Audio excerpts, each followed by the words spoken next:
দুইটা নির্দেশ দিচ্ছেন, গরিব আর যারা ধনী তাদেরকে আল্লাহ রাব্বুল আলামিন দুইটা নির্দেশ দিচ্ছেন।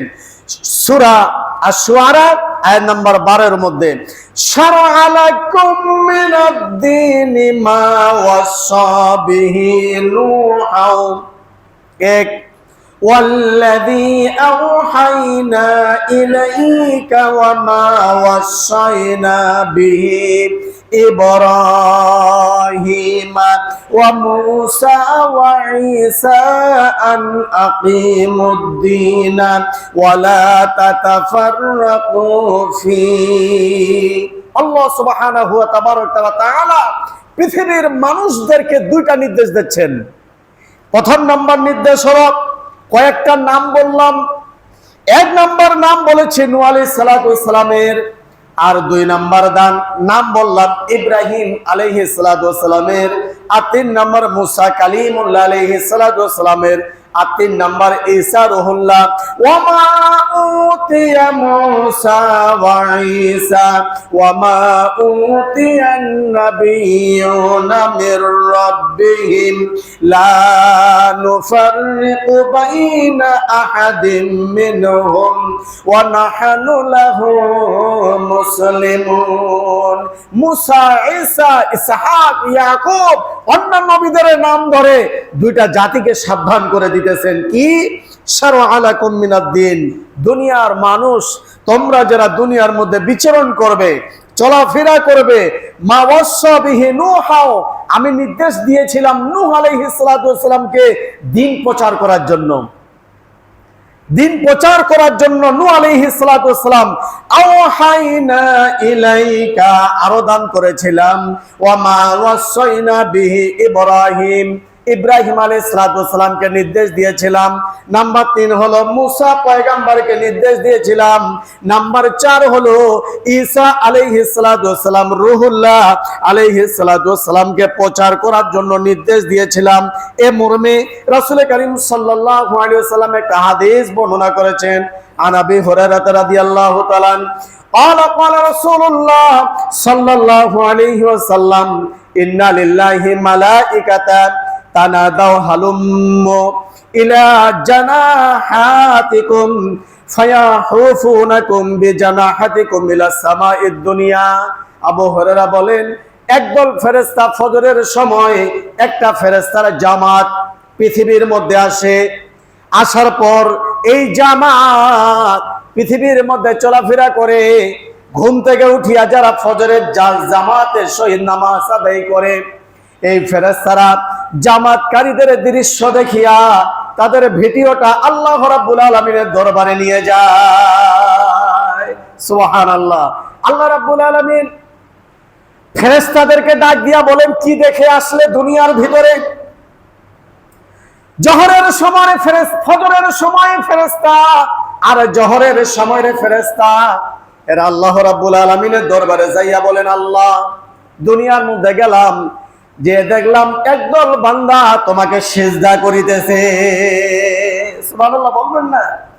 আল্লাহ তাআলা তখন বলেন, বান্দা সত্যি তোমরা দেখলে সিজদা করিতেছে? ফেরেশতারা বলল, জি হ্যাঁ। আল্লাহ রাব্বুল আলামিন বলেন, তারা কি চায়? জামাতের ফেরেশতারা বললেন, রব্বে কারীম, তারা মুনাজাত করতেছে আর বলছে, আল্লাহ তুমি বেহেশত দান করো। সুবহানাল্লাহ কোন। আল্লাহ ফেরেশতাদেরকে ডাক দিয়া বলেন, তারা কি বেহেশত দেখেছে? ফেরেশতারা বলল, না আল্লাহ, তারা বেহেশত দেখে নাই।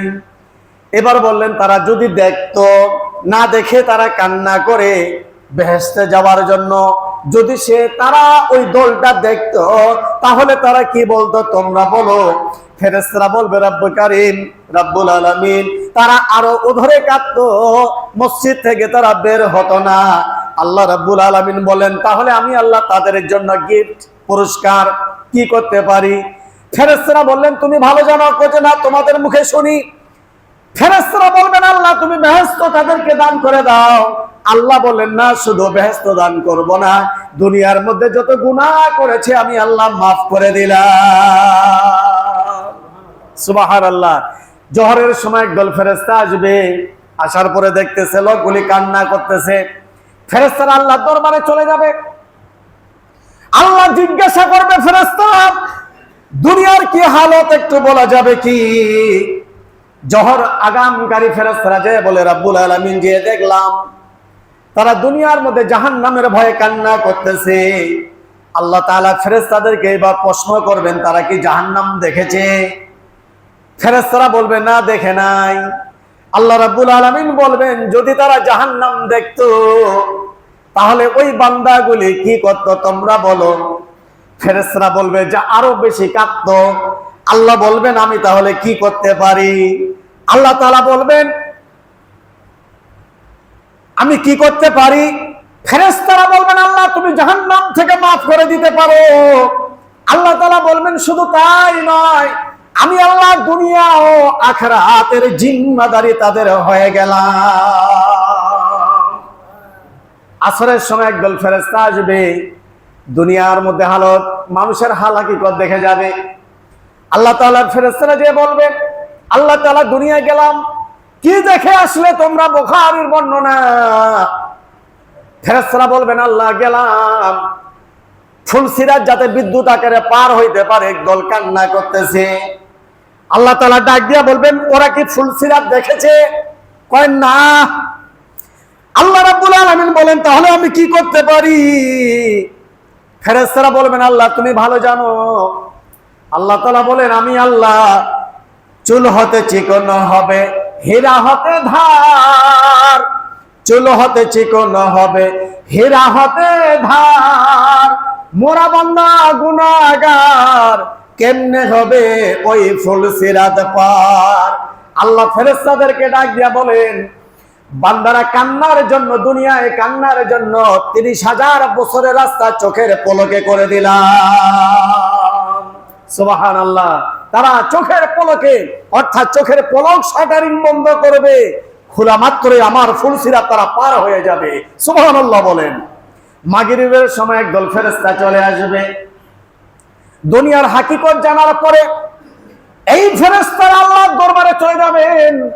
আল্লাহ তাআলা ফেরেশতাদেরকে ডাক দিয়া বলেন, দুনিয়ার হাকিকত বলো। ফেরেশতারা বলবে, রাব্বুল আলামিন দুনিয়ায় গেলাম, আলমে বরজকের ভয়ে তারা কাঁদতেছে।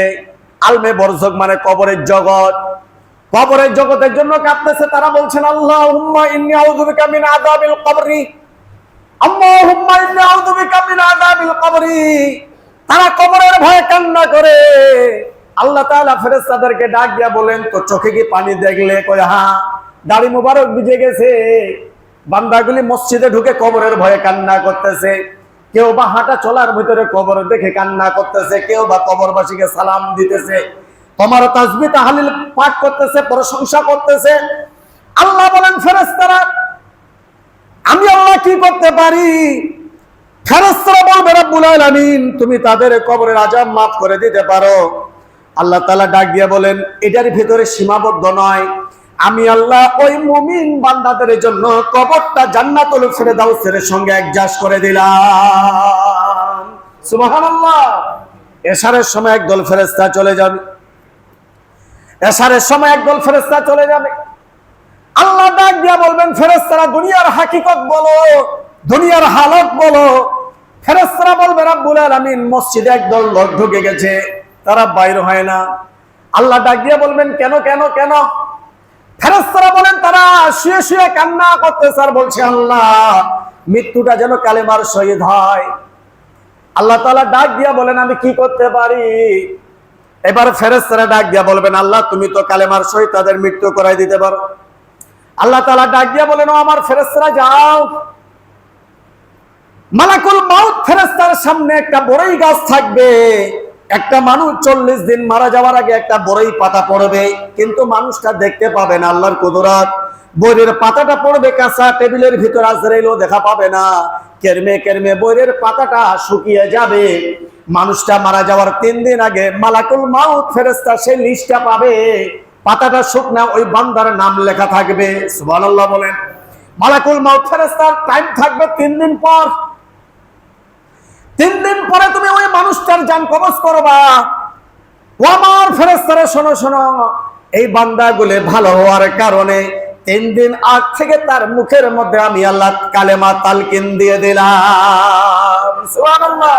বারবার বলবে আল্লাহ আল্লাহ, বলেন আল্লাহ আল্লাহ, যারা বলেন না আল্লাহ আল্লাহ। লা ইলাহা, বলেন লা ইলাহা ইল্লাল্লাহু মুহাম্মাদুর রাসূলুল্লাহ। ঠিক এশারার শেষ মুহূর্তে একদল ফেরেশতা চলে আসবে, এরা দুনিয়ার হালত দেখে যাবে। বাড়ির মধ্যে ঘুমিয়ে নাই, জানামাজ বিছাইয়া বসে আছে, তারা তাসবিহ দানা হাতে নিয়ে মসজিদ থেকে বাইর হয়ে নাই, মসজিদে বসে আছে। এই ফেরেশতারা এবার যাইয়া বলবে, রব্বে কারিম, দুনিয়ার হাকিকত হালিকত দেখে আসলাম। আল্লাহ বলবে, কি দেখে আসলে বলো? আমার সামনে কিন্তু দলিল, আমি একটা চোখ দিয়ে আপনাদের সামনে দেখি, আরেকটা চোখ দিয়ে হাদিসের বয়ানগুলি দেখতেছি আর বয়ান করতেছি। বাবা, বানিয়ে কথা বলতেছি না, হাদিসটা বুখারী আর মুসলিমের। ভাইরা আমার, আল্লাহ ফেরেশতাদেরকে ডাক দিয়া বলবেন, দুনিয়ার হাকিকত হালত বলো। বলবেন, আল্লাহ, একদল বান্দা বান্দিয়ারা ঘুমকে হারাম করে দিয়েছে। কেন কেন? এরা ফজরের ওয়াক্তের আশায় আছে, মসজিদে বসে তাহাজ্জুদ নামাজ আদায় করতেছে আর মাকামে মাহমুদের জন্য দোয়া করতেছে। আল্লাহ, তোমার কাছে একটা আমার ফরিয়াদ, বিশ্ব নবীর সুপারিশটা, শাফায়েতটা যেন পাই। সুবহানাল্লাহ বলেন। আল্লাহ বলেন, আমি কি করতে পারি তাদের জন্য? ফেরেশতারা বলবেন, আল্লাহ, তাদের কপালে লেখা থাকবে লা ইলাহা ইল্লাল্লাহ, এটা ছাড়া তো আর কিছু দেখি না। আল্লাহ তাআলা এবার ডাক দিয়া বলবেন, ও আমার বান্দারা, শোনো শোনো, এই মানুষটা কবরের মধ্যে যাওয়া মাত্রই তাদের গলার মধ্যে একটা মাদুলি ঝুলানো থাকবে, সেটা হলো আমলের মাদুলি। আর কপালের মধ্যে লেখা থাকবে তাহাজ্জুদ নামাজ আদায় করার জন্য। বলেন লা ইলাহা, জোরে লা ইলাহা ইল্লাল্লাহু মুহাম্মাদুর রাসূলুল্লাহ সাল্লাল্লাহু